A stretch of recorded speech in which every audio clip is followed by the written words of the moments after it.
Welcome to our channel. Today we how to save with Shopify Stock, complete guide step by step clearly. To save with Shopify Stock, it's important to understand the basics of inventory management.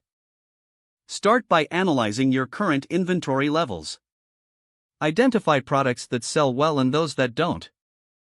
Focus on optimizing stock levels based on demand.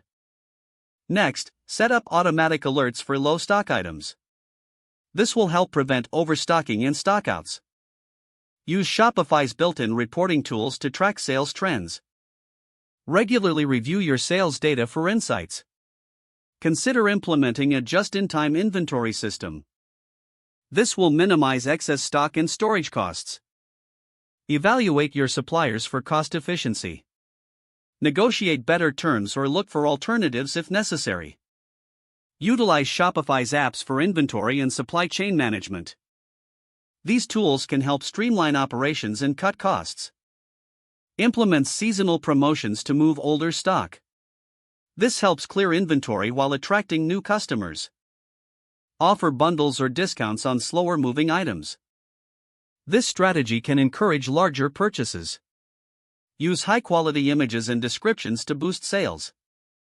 Effective product presentation can significantly increase interest. Review your pricing strategy regularly.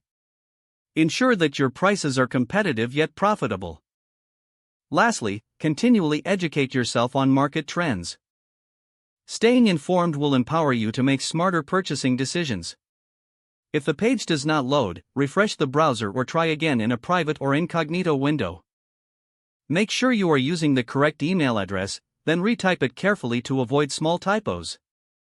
If your password is not accepted, use the reset option and create a new strong password you can remember. Check your spam folder for verification or security emails, then complete any requested confirmation steps.